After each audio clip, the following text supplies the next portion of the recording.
nireview ko naman po yung laman. Wala naman patungkol dun sa landmarkism. About ano lang po, head covering. Talaga, ang landmark talaga, nagko-cover ng ano. Dapat talaga yung nagpo-cover. Biblical naman yun. Okay po. Sige po, magandang hapon sa lahat. Tumayo po tayo.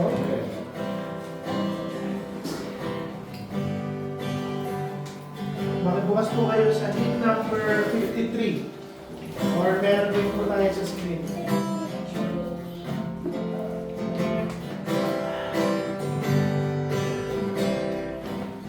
Okay, sabay-sabay po natin gamitin. Walang panimula. First verse, ready, sing. Sing the wondrous love of Jesus, sing His mercy and His praise in the mansions bright and blessed. He'll prepare for us a place when we all get to heaven. What a day of rejoicing that will be when we all see Jesus. We'll sing and shout the victory while we walk the pilgrim pathway. Clouds will overspread the sky, but when traveling days are over, not a shadow, not a sign. When we all get to heaven, what a day of rejoicing that will be. When we all see Jesus, we'll sing and shout the victory. Let us then be true and faithful, trusting, serving every day. Just one glimpse of Him in glory, will the toils of life remain. When we all get to heaven, what a day of rejoicing that will be. When we all see Jesus, we'll sing and shout the victory. Onward to the prize before us, to His beauty we'll behold. Soon the pearly gates will open, we shall tread the streets of gold. When we all get to heaven, what a day of rejoicing that will be. When we all see Jesus, we'll sing and shout the victory. Galing mag-sing yung voice nila. Galing ko. Ito po, manalangin tayo. Panginoon, salamat po sa natapos na aming gawain kaninang umaga sa pagpapatuloy ng aming panambahan. Samahan niyo kami, Panginoon. Patawarin niyo kami sa aming mga kasalanan at ihanda niyo po ang puso ng bawat isa. Nawa, Panginoon, makapag-focus kami sa inyong mga salita sa hapon na ito. Maramdaman namin ang presensya niyo sa buhay ng bawat isa. Tawad nawa, Panginoon. In Jesus' name we pray. Amen. Galing talaga sa Diyos. Ito po, isa pa pong kanta.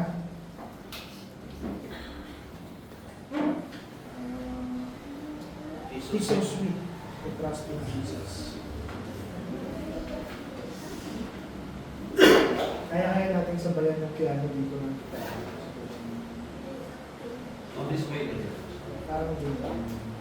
yeah. Parang Iba yung key, Pastor. feeling ko kaya. Iba yung key, Pastor.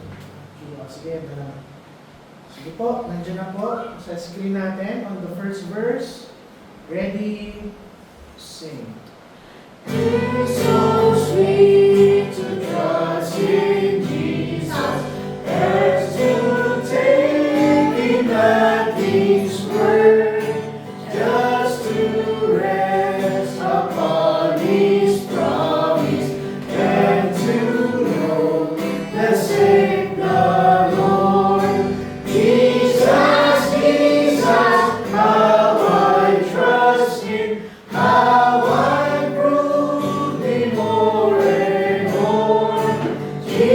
Jesus, Jesus, precious Jesus, oh, for grace to trust in more. Oh, how sweet to trust in Jesus, just to trust His cleansing blood, and in simple faith to plunge in the healing cleansing flood. Jesus, Jesus, how I trust Him, how I prove Him more and more. Jesus, Jesus, precious Jesus, oh, for grace to trust Him more. Yes, it's sweet to trust in Jesus, just from sin and self to cease, just from Jesus simply taking life and rest and joy and peace. Jesus, Jesus, how I trust Him, how I prove Him more and more. Jesus, Jesus, precious Jesus, oh, for grace to trust Him more. Apat po kasi dito. May solo pala si Charles sa ano. Ito na ako sa buwas. Sana tinuloy mo na bro. Yun po, announcements natin. Ganun pa rin po. Every 6:30 p.m. meron po tayong prayer meeting kada Tuesday. At tuloy-tuloy ang Bible study natin sa Orville na 3 p.m. kada Sabado. Nawalan lang po tayo kahapon kasi sumuporta tayo sa ordination ni Pastor Israel. Pero okay lang po kasi tayo lang po yung church na sumuport kahapon. Kaya maglalaki lang. Kahit sa Hindi, yung given talaga yun kasi sila yung Sending. sending church na Taytay. Uulitin na lang daw, Pastor. Ayun. Extension classes po sa November na po ang balik ng ating extension classes. Kada 4:30 p.m. sa Tropical Palm Clubhouse. Announcements pa. Nalimutan pa tayo. Event. Pag-pray yung Bible study kala Nanay. Webes, no? Webes ng alas 6.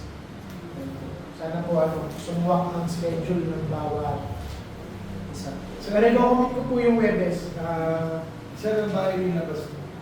Dito lang po sa may Cottonwood. Sa loob ng Cottonwood. Sa loob ng Cottonwood. Basta pag susupport ako, pupunta lang ako sa bahay niyo kasi di ko alam yung bahay niyo. Ako. Walang I suggest nga po, naka lang tayo. E-bike kasi mas higit po ang Ay, oo. kalsada sa Ah, kapart. oo. Ganda po naka-e-bike lang tayo. Okay? Garo nila rin. Sino pa po? Kasya naman tayo sa isang e-bike lola dito sa Ah, sama. sige. Hindi, sisama ko. Hindi, punta ako sa bahay nila kung gano'n. Okay, yun lang po ang announcement natin. Sino po ang may blessing bago tayo magsimula ng ating worship service? Sino mo bigay blessing? Ako, Pastor.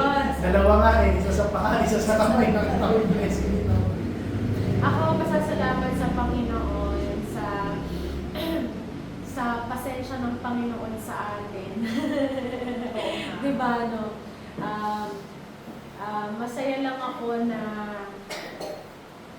patuloy na tayong ginaguide at saka binibigyan ng kaliwanagan sa mga nangyayari sa ating buhay. Ang lalim.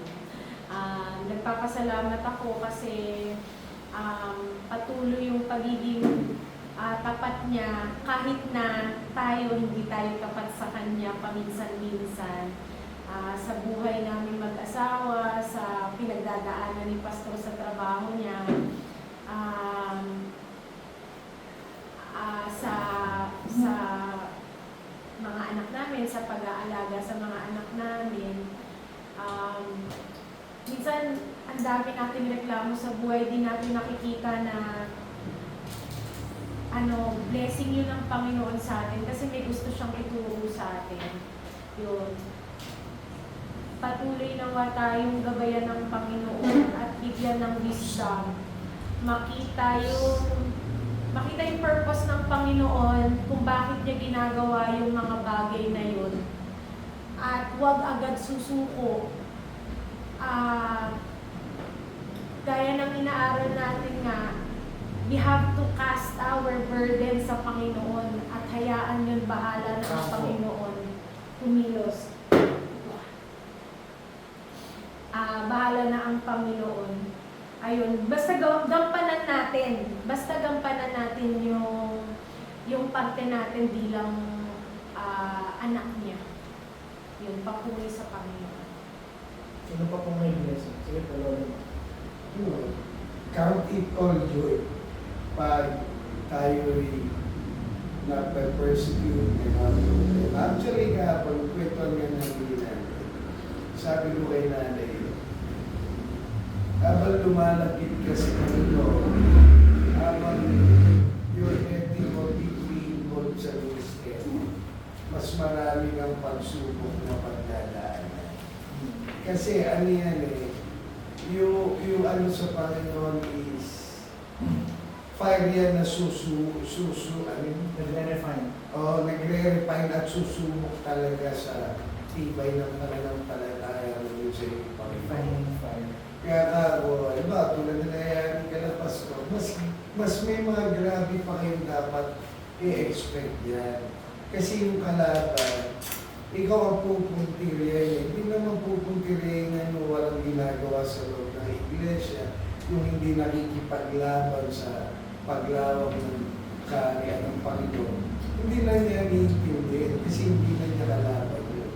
Kaya nagsabi ko, tandaan natin, katulad din yung sinabi ni Job, nung tinanong niya kanya, panay lang ba mabubuting bagay ang tatanggapin natin sa Panginoon? May pagpapasalamat. Yes. Lahat yan, ipagpapasalamat natin yan. Kasi once nalaman natin yung purpose nung hirap, nung testing, yung mga tukso, lahat-lahat, yun yung totoong blessing. Nalaman natin yung will ng Lord sa buhay natin.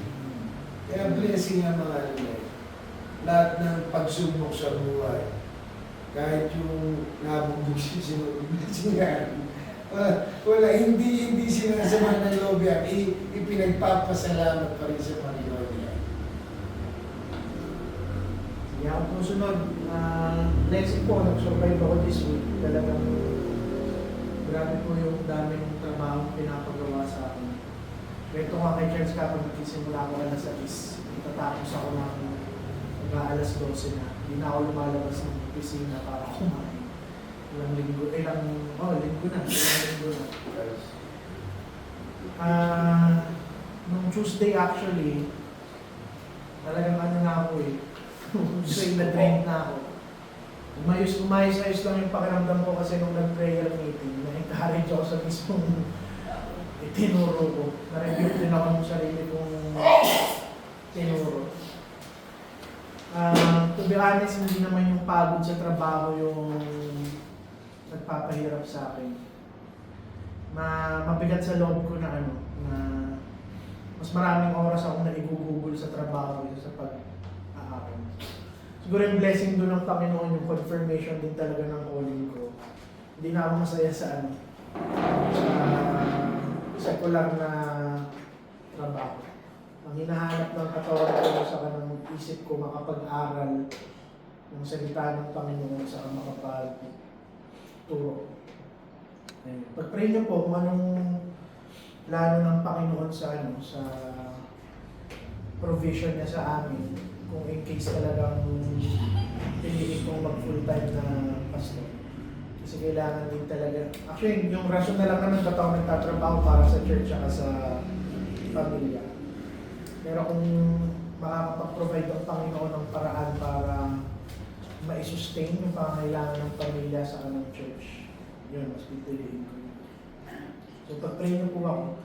Pero blessing yun kasi confirmation yun na hindi na talaga ako masaya sa sa success at titulo ng mundo. Yun po. Yun lang sa akin. Sino pong gusto nyo mag-share? Ako lang gusto. Salamat lang sa Lord sa mga kagustuhan ng Lord Festival last week. Salamat din sa Lord dahil italaw na sa amin na mag-practice namin ng pagiging benevolence. Sinasabi nilang benevolence sa building. Salamat sa Lord dahil na kahit na alam mong nasa gipit na katayuan ka, pag may lumapit sa iyo at talagang nangangailangan, kailangan talaga natin i-practice ang pagiging, ang benevolence, ang giving. Ang Panginoon naman ang nagpo-provide ng lahat. Pinoprovide niya tayo ng blessing para maging channel of blessings din tayo sa ibang tao. Salamat lang sa Lord dahil sa pagiging sa lahat ng mga blessings na sa atin. Ganun lang. Yan may gusto ko i-share. No, ikaw. Pagpapasalamat po sa Panginoon na despite po sa struggles namin, especially ako this week, pagpapasalamat ako na nandito pa rin ako na naka-attend and binibigyan pa rin ng Panginoon ng enlightenment and encouragement na kahit na may mga taong tinanggal sa buhay ko ng Panginoon, okay lang. Kasi doon naman ako mas lalong mag-grow. And pinagpapasalamat ko rin sa Panginoon is yung kahit pa paano, despite din sa mga nangyayari sa mundo, okay lang din kami magkakapatid. Wala namang nagkakasakit sa amin ngayon. So, yun. All the best. Walang blessing. All the best. All the best. First. Wala na po? Wala na? Franco, may gusto ka i-share, anak? Wala naman. Okay, kung wala na pong gusto mag-share ng blessing, muli pagsasalamat sa Panginoon sa lahat ng binahagi nyo ngayon. Simulan na po natin ang ating afternoon worship service. Inaanayaan ko lahat na tumayo at makibukas po kayo sa akin sa Matthew chapter 12.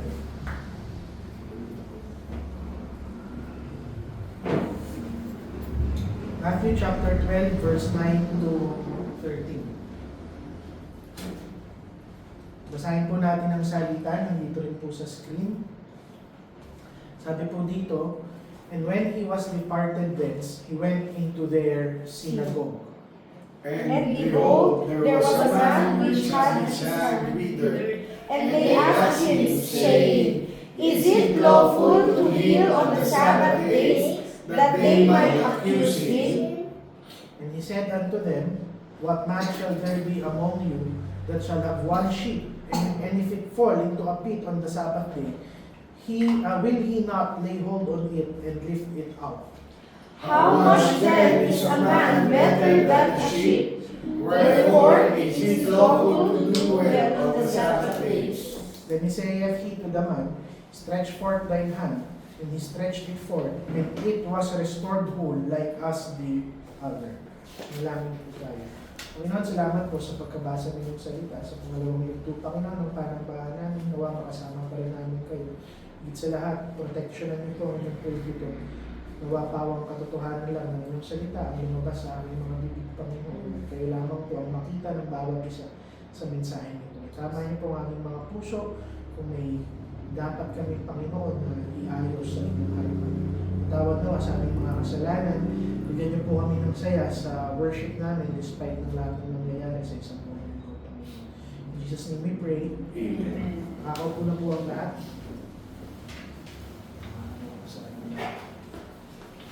Saglit lang po, pwede kayo natin ipatay sa dito yung ilaw dito.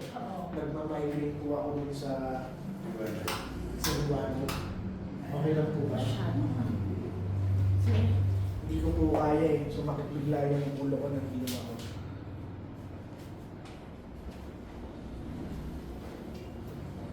Kala mo pa, Pastor. Nakikita natin dito na kung saan pumasok ang ating Panginoong Hesukristo sa loob ng kanilang synagogue o templo sa oras o araw ng Sabat. Pero hindi niya lang nakita ang congregation na nagsisimba doon o nagsasamba.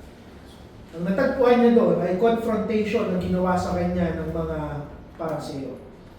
Nakita siya ng isang lalaki na kung saan withered yung kanyang kamay. Sa Tagalog, tuyong-tuyo. Pag nakita po kayo niyan, itsura niya, maliit na yung kanyang kamay, payat na payat kung para sa kabila. Hindi lang payat, maiksi na nga yun kasi para na siyang unti-unting na bubulok. Yan yung sinasabi ng mga tao na kapag hindi mo ginalaw yung kamay mo, nakukumang. Yun yun. Tumitigas, nakaganyan, hindi niya na magalaw, tuyo na. Talagang wala nang silbi yung kanyang kamay na nagpapakita ng kanyang kahinaan. At nakapalibot sa kanya yung mga Pariseo na matigas ang kanilang mga puso. Na imbis maging eager sila na tumulong dito sa taong to. Nang makita nila yung Panginoong Hesukristo na balak pagalingin itong taong to, binato agad nila ng batas at nagtanong na ayon ba sa batas na magpagaling ka sa oras o araw ng Sabat. Hindi dahil gusto nilang proteksyonan yung batas. Hindi dahil gusto nila sumunod sa utos ng Panginoon. Pero ginamit nila yung batas at yung utos para gumawa ng isang trap sa ating Panginoong Hesukristo. Pero makikita nyo na kung saan, dito sa tensyon na nangyayari dito, ipinakita ng Panginoon ang kanyang kapangyarihan na magpagaling. Pero higit sa lahat, ipinakita niya yung kapangyarihan niya at yung puso niya na mag-restore ng mga kaluluwang nawawala. At sa bawat pagkilos ng Panginoon dito sa passage natin sa hapon na ito, pinapakita niya sa atin yung mas malalim na kahulugang espiritual kung ano ba ang mensahe ng ating Panginoon. Unang-una, from verse 9 hanggang verse 10, ipinapakita sa atin dito yung prinsipyo that compassion should always precede yung condemnation ng batas na ibinabato ng mga Pariseo. May kita mo dito yung eksena ng pangangailangan ng isang tao. Pagpasok niya, ang unang nakita ng ating Panginoong Hesukristo, isang lalaki na nanunuyo na ang kanyang kamay, lumiliit na, wala ng kapangyarihan, wala ng silbi ang kanyang kamay. At sa kanilang kultura, inaral natin sa mga nauna nating mirakulo ng ating Panginoon. Kapag nakakita sila ng isang tao na may deformity sa kanyang katawan, bulag man, pilay man, o kung ano man, iniisip nila na kung saan may ginawang kasalanan ang taong to. Kaya hindi niya nakuha yung pabor ng ating Panginoon. So may ginawa siyang masama at pinarusahan siya ng ating Panginoon. At madalas sa kanila, yung mga ganitong klase ng tao, hindi sila nakakakuha ng awa. Hindi sila nakakakuha ng habag. Ang nakukuha nila, na-isolate sila, pinagdidirian sila, nilalayuan sila ng mga tao. Pero makikita mo dito sa larawan ng ginawa ng ating Panginoon. Unawa nating lahat na yung kalagayan ng taong to ay larawan lamang ng kanyang helplessness, inability na gawin ang tama sa harap ng ating Panginoon. Every deformity, lahat ng klase ng sakit na involve ang mirakulo ng ating Panginoon, unawa natin na nire-representa lamang niya ang ginagawa ng kasalanan sa ating mga kaluluwa. Yung nanunuyong kamay ng lalaki na ito, pinapakita niya that this man is unable to stretch his hand and reach out sa ating Panginoon. Dito natin makikita na kung saan, kahit durog na durog itong taong to, nandun siya sa tamang lugar, sa tamang oras, na kahit napapalibutan siya ng mga kritiko, ang mahalagang bagay doon ay nandun ang ating Panginoong Hesukristo. Pangalawa, makikita natin dito yung trap na nilalatag ng mga Pariseo. Itong mga Pariseo na to, aral sila sa salita ng ating Panginoon. Nakita nila yung kalagayan ng tao, yung pangangailangan ng kaluluwa. Pero imbis ang makita nila, kailangan ng taong to ng tulong, kailangan niya ng tagapagligtas, kailangan niya ng manggagamot sa kanya, ginamit nila yung sitwasyon ng taong to upang i-exploit yung ating Panginoong Hesukristo. Para idiin ang ating Panginoong Hesukristo dahil sa kanilang batas at sinulat rin naman ang ating Panginoon, inutos sa atin na ang araw ng panambahan ay araw ng kapahingahan. Kaya hindi ako magtatrabaho mamaya. Ay pilitin nila ako. Ngayon, anong ginawa ng mga Pariseo? Sabi nila, nasa batas ba na pwede kang magpagaling tuwing araw ng Sabat?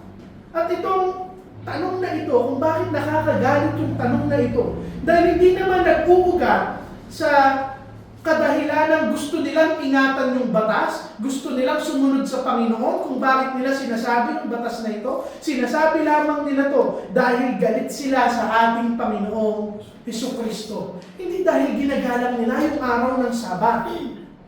Ang masakit, ginagamit nila yung kalagayan ng taong ito para i-ensnare at i-trap at hulihin ang ating Panginoong Hesukristo. Nawa may gusto kong ipinta sa bawat isa. Hindi pwedeng maging katulad ng mga Pariseo yung ating iglesia dahil ang isang relihiyon na walang compassion, nagiging pabigat lang yan sa mga kaluluwang pumapasok dito.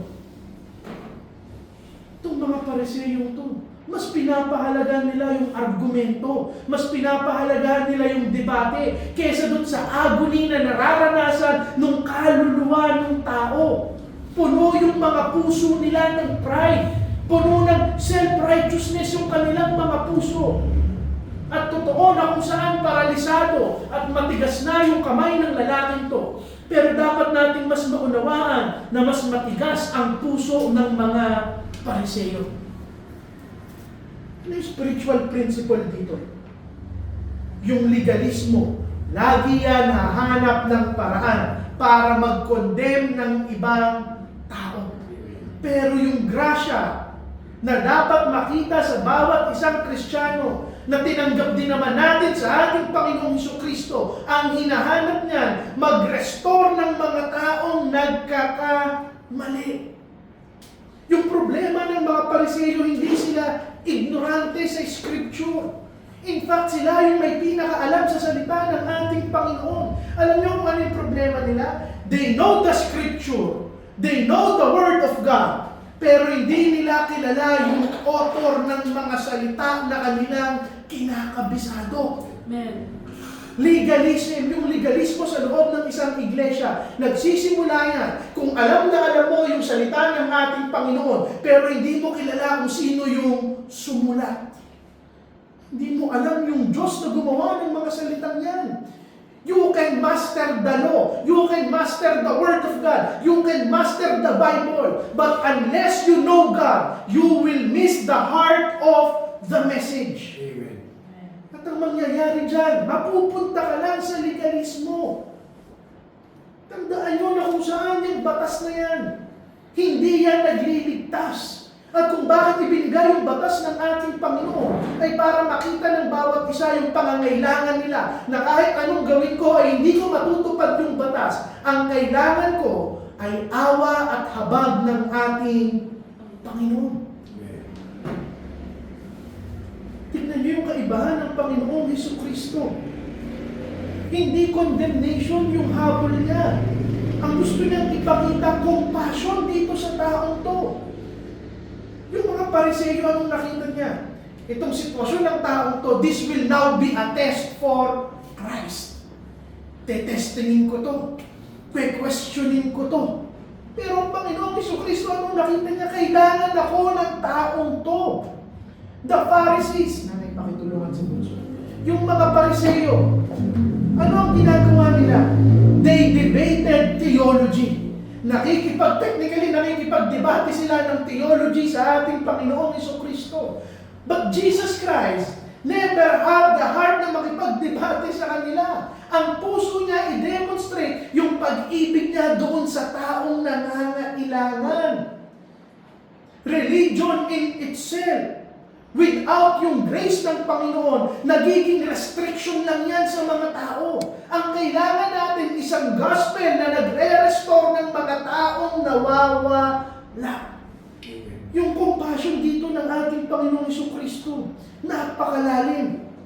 Wala siyang pakialam doon sa scrutiny ng mga Pariseo, wala siyang pakialam sa debate nila, wala siyang pakialam sa ibinabato sa kanila. Yung pag-ibig ng Panginoon, itinulak siya para yakapin at pagringit itong taong to.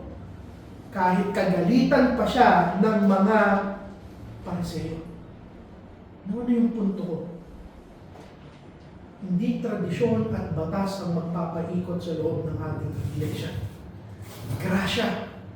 Dahil kung kinaawaan ka ng ating Panginoon, kung kinahabagan ka ng ating Panginoon, nandun dapat yung puso ng bawat isa sa lahat ng taong nawawala, nagkakasala at nagkakamali. Compassion is not weakness. Amen. Hindi ko sinasabing kukonsintihin ko yung kasalanan ng bawat isa. Na hindi natin i-uphold yung batas ng ating Panginoon. Pero sinasabi ko, yung tunay na kabanalan, hindi yan makikita sa rigid observance lang ng batas. Mas maipapakita mo yan sa isang puso na nire-reflect yung mercy at grace ng ating Panginoon. Alam nyo, this is a warning for us today. Buhay pa rin yung espiritu ng mga Pariseo sa napakaraming Kristiyano. Na mas pinapahalagahan nila yung batas rather than the people.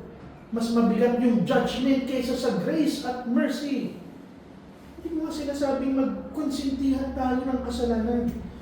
Pero ang sinasabi ko, posible na i-defend natin yung katotohanan na hindi natin tinatanggal yung pag-ibig sa mga taong nagkakamali.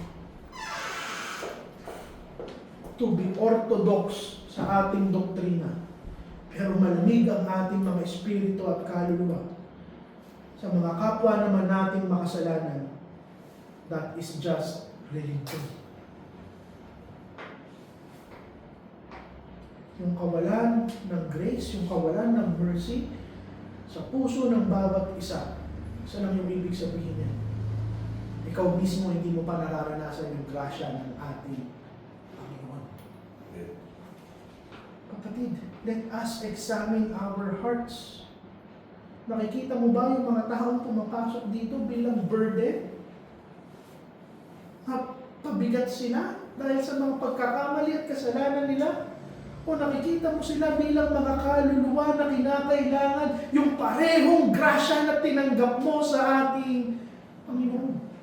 Yung rason kung ba't hindi tayo nagtataboy, kung ba't hindi natin hinuhusgahan kahit sinong papasok sa loob ng ating iglesia. Dahil wala tayong pinagkaiba sa kanila. We are all in need of grace. Kapatid, ano yung pinoproteksyonan natin? Reputasyon ng ating iglesia? O mas mahalaga sa atin na ma-reflect natin yung compassion ng Panginoon sa mga tao? Ano lang yung punto ko? Kailanman hindi natin papayagan na i-weaponize ng ating iglesia yung salita ng ating Panginoon. Susugat na yan mag-isa. Hindi mo na kailangan asinan pa yung sugat na ginagawa ng salita ng ating Panginoon. Ang kailangan nating makita na yung salita ng Panginoon na sumusugat sa puso ng bawat isang nakikinig, ito rin yung magiging gamot doon sa sugat. Kailangan natin i-extend yung mercy natin sa mga taong ito. Itong mga Pariseo, sa kalagitnaan ng Sabat, ang gusto nila magkundina. Pero ang Panginoong Jesucristo, ang puso niya magpagaling. Yung relihiyon ng mga Pariseo, relihiyon lang ito ng accusation, ng condemnation. But the true ministry of Christ is about compassion, pag-ibig. Nakakalungkot na kung saan hinuhusgahan nila yung natuto yung kamay nitong taong to at hindi nila nakikita na tuyong-tuyo na yung kanilang mga suso. Yung totoong discipleship, sinusunod yung example ng ating Panginoon. Hindi nila nakikita yung mga taong durog bilang problema. Pero nakikita nila ito bilang mga kaluluwa na pwedeng i-restore ng ating Panginoon. Amen. Pangalawang prinsipyo na ipinakita sa atin. Pinapaunawa sa atin ng Panginoon yung principle ng value at worth ng bawat isang kaluluwa. Sa divine wisdom ng ating Panginoong Jesucristo, anong sagot niya dito sa mga tao ito? Sabi niya, what man shall there be among you, verse 11, that shall have one sheep, and if it fall into a pit on the Sabbath day, he will not lay hold on it and lift it out. Ganda ng logic dito ng ating Panginoon. Dahil sa kanilang batas, kapag nahulog yung isang tupa during the Sabbath, dahil kumbaga mahal ang isang tupa sa kanila, kamanahunan, they are allowed na kung saan tulungan yung tupa, buhatin at kumbaga wag mapahamak yung tupa. At kahit yung mga Pariseo, kahit gaano sila ka-strict, pag nakakita sila ng tupa during Sabbath na kailangan nilang tulungan, tutulungan nila. Ano yung punto dito ng ating Panginoong Jesucristo? Sasabihin mo ba sa akin na may mas compassion ka pa sa hayop at wala kang compassion sa isang tao na kung saan nangangailangan? Ano yung punto dito ng Panginoon? Twisted na yung priority nitong mga Pariseo. Mas binabalyo nila yung property kaysa sa tao. Mas binabalyo nila yung hayop kaysa sa isang nilalang sa imahe ng ating Panginoon. Ano yung prinsipyo na itinuturo sa atin dito ng ating Panginoon? The moment na mawala yung focus ng puso natin sa divine mercy ng ating Panginoon, you will begin to value things more than people. Amen. Kapatid, it's not the church. Hindi yung building. Hindi yung tithes. Hindi yung ipon ng iglesia yung mahalaga. More than anything else, pahalagahan ng bawat isa yung mga kaluluwa na ipinapahiram sa atin ng ating Panginoon. Gusto nyo i-avoid yung legalismo sa ating church? Look at the souls. The souls are the most precious thing na ipinaubaya sa atin ng ating Panginoon. At tingnan nyo, yung statement ng ating Panginoon. Verse 12, how much then is a man better than a sheep? Tinuturo sa atin yung worth ng isang kaluluwa. Ano pa yung masahalaga sa kaluluwa ng isang tao? Na itong mga tupang pinapahalagahan nyo may market value. Mahal, mahirap ma-obtain, mawawalan ka ng kaperahan.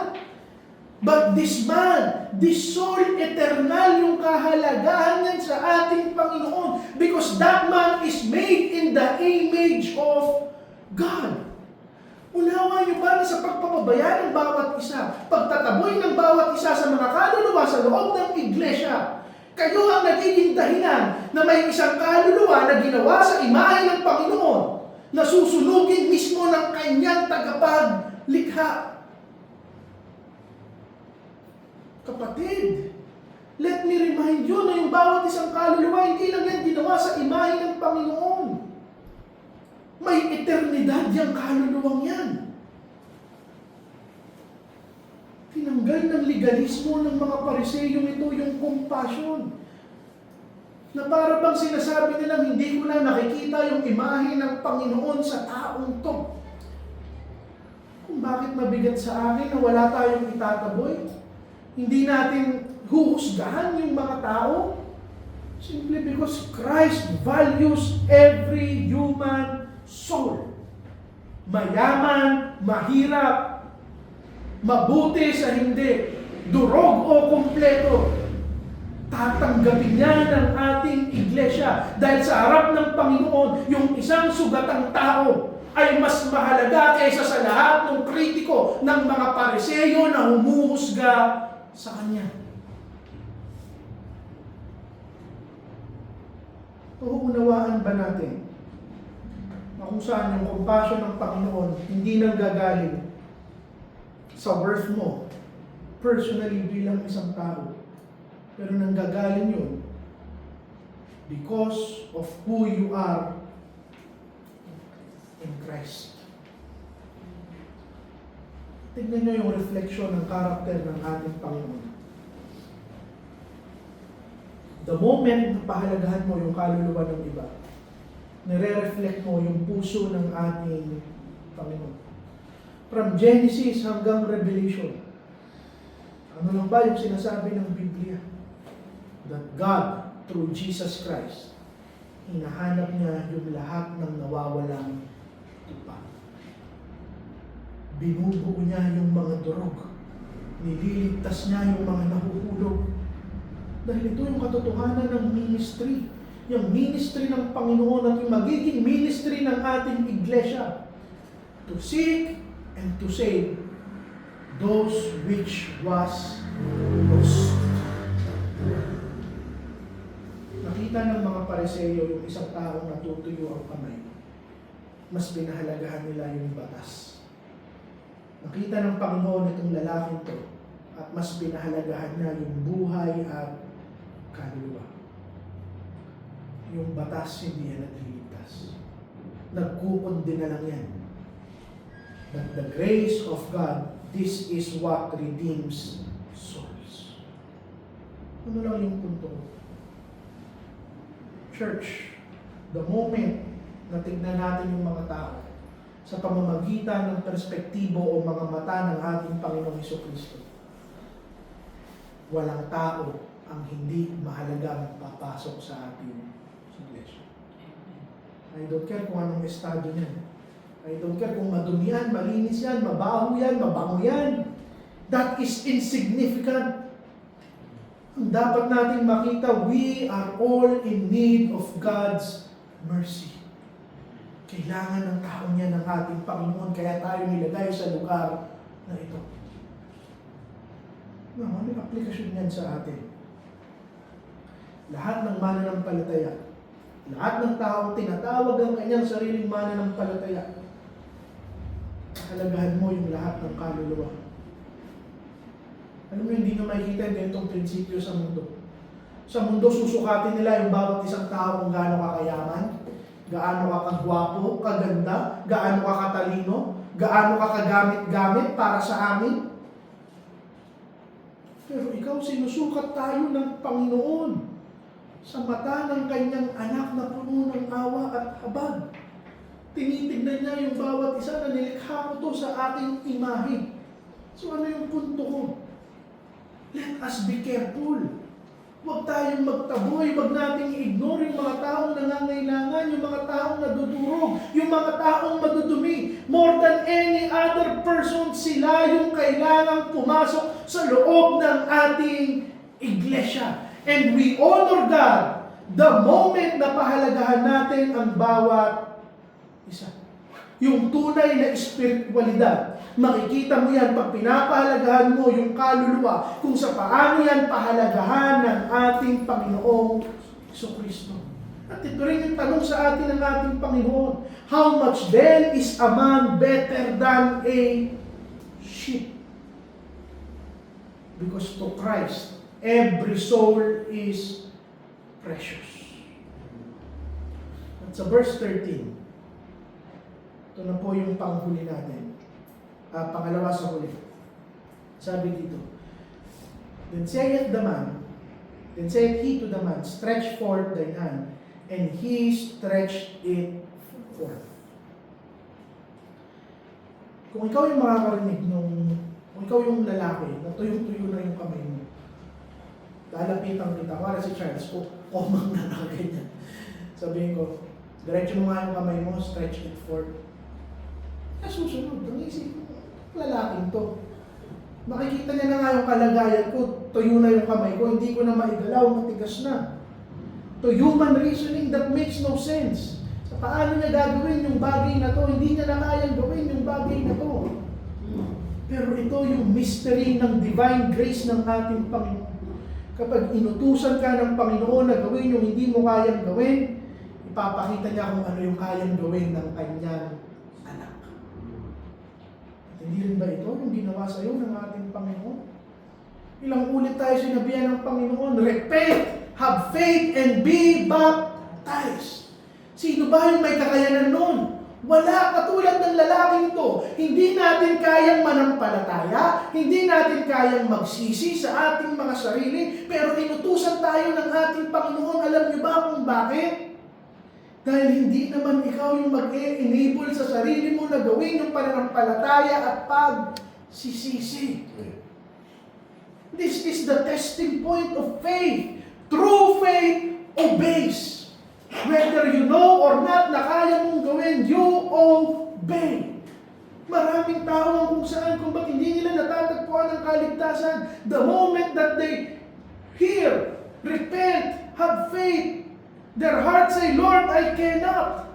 Faith does not argue. You obey. At hayaan mo ang Panginoon na kumilos for you to stretch out your hands. Kapatid, hindi burden yung commandment ng ating Panginoon. Tignan yung difference. Yung mga Pariseo, ginamit nila yung commandment ng Panginoon para maging burden. Pero ito yung utos ng Panginoon na napaka-imposible para sa lalaking to. Ginamit niya yung kanyang utos upang ipakita yung kapangyarihan niyang magligtas. Now, obedience brings us restoration. Nung sumunod yung lalaking to, ang sabi doon, and he stretched it forth, and it was restored whole. Sa kanyang pagsunod, ito yung ginamit ng Panginoon upang maging channel ng kanyang pag-ibig. Ito yung totoong puso ng spiritual transformation. Pag nanampalataya ka, kapag sumunod ka, dito mo mas makikita yung grasya ng ating Panginoon. Wala pang taong sumuway sa Panginoon na naligtas. Example, tingnan nyo si Noah. Inutusan siya ng ating Panginoon na bumuo ng arko. Doon siya naligtas. Tinawag ng Panginoon si Abraham. Hindi niya lang tinawag, "Uy, Abraham, anak na kita." Hindi. Ano sabi ng Panginoon? Abraham, umalis ka sa iyong bayan. Iwan mo yung buong pamilya mo. At ginawa siyang the father of all nations. Si Peter. Sumunod siya na ihagis yung kanyang lamba. At doon niya nakita yung tunay na abundance. The reason why people doesn't see yung buong katapatan ng ating Panginoon dahil hindi sila tapat na sumusunod sa ating Panginoon. Amen.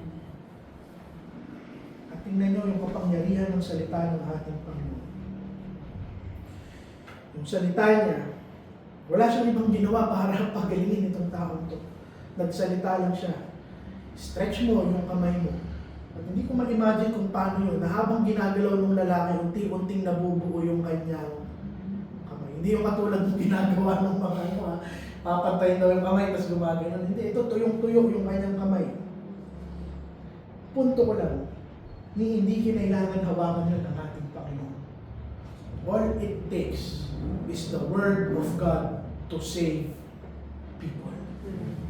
Ganon makapangyarihan ang kanyang salita. Pero ano yung lesson yan sa bawat isang mananampalataya? Totoo na kung saan niligtas na tayo ng ating Panginoon. But I truly believe lahat tayo ngayon may kanya-kanyang version ng kamay na natutuyo. At lahat tayo may utos ang Panginoon na kailangan natin gawin. Either magpatawad, mas maging matapat, mas manampalataya, to go and evangelize, mas magpakabanal.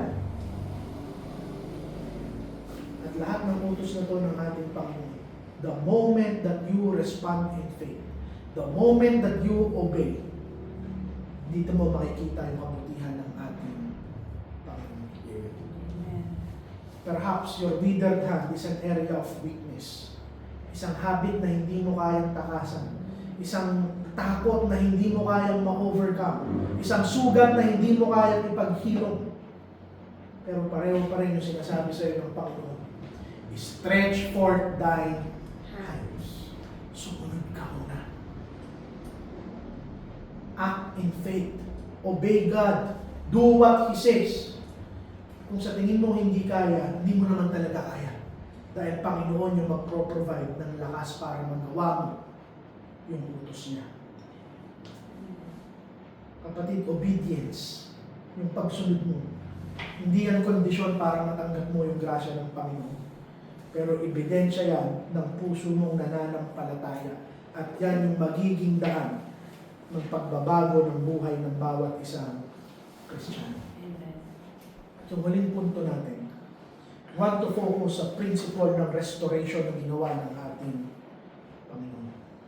Hindi doon sinabing, and it was restored, period. Ang sabi doon, it was restored whole like as the other. Ito yung picture ng grace ng ating Panginoon. Hindi siya basta-basta nagre-restore lang. Hindi partial. Hindi niya lang pinagaling. Ang sabi doon, like as the other, na parang walang nangyari, na parang pinalitan ng Panginoon yung buong kamay nitong taong to. Buong-buo niyang ibinigay. Ano yung punto? Kapag natagpuan mo yung grasya ng Panginoon, hindi ka lang basta i-improve ka lang ng Panginoon ng konti. No! Babaguhin ka ng buo ng ating Panginoon. Your restoration will be whole. Your life will be renewed. Kumpleto ang pagkilos ng Panginoon pagdating sa ating kaligtasan. Amen.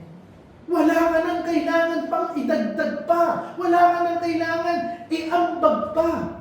Grace restores our souls whole. Buong buo. Kung dinidistort ng kasalanan yung ating mga puso at kaluluwa, yung grasya ng Panginoon yung nagpe-perfect sa ating mga kaluluwa. Sin makes you one-sided. Anong ibig kong sabihin? Sin makes you strong sa iyong pride, mahina sa pag-ibig, zealous ka lang sa relihiyon at sa duty mo, pero wala kang grasya at mercy sa puso mo. But the moment na i-restore ka ng ating Panginoon, hindi partial sanctification yung gagawin niya. Babaguhin niya ng buo ang iyong pagkatao. At ito yung contrast. At dito tayo magtatapos.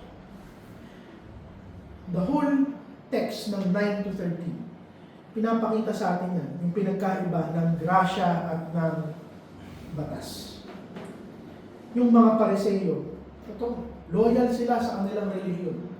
Loyal sila sa kung ano yung tinatayuan nila. Pero walang silbi yung relihiyon nila. Walang silbi yung katotohanan na alam nila. They rejoice in the Lord.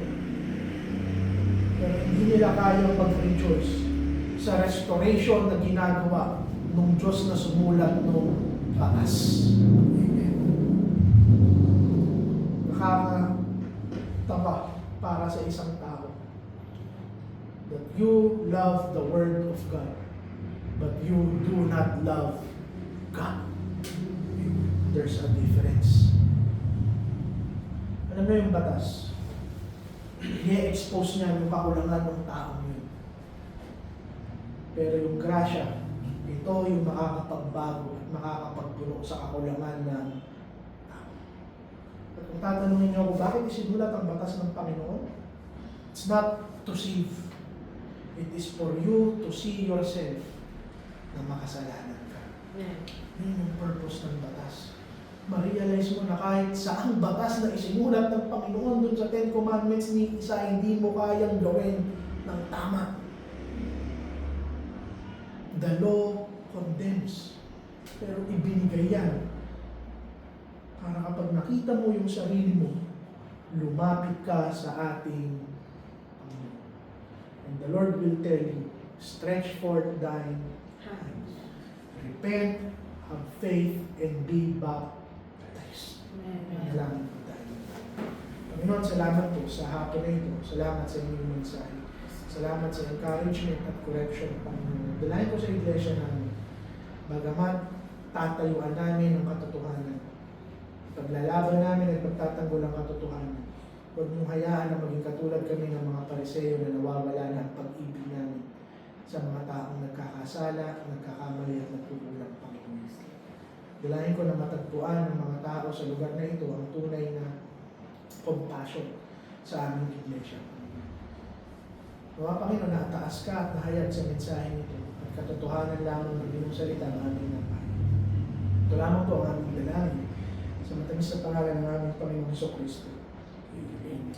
Mawit pa po tayo ng isa bilang pagtatapos. At pagkatapos nito,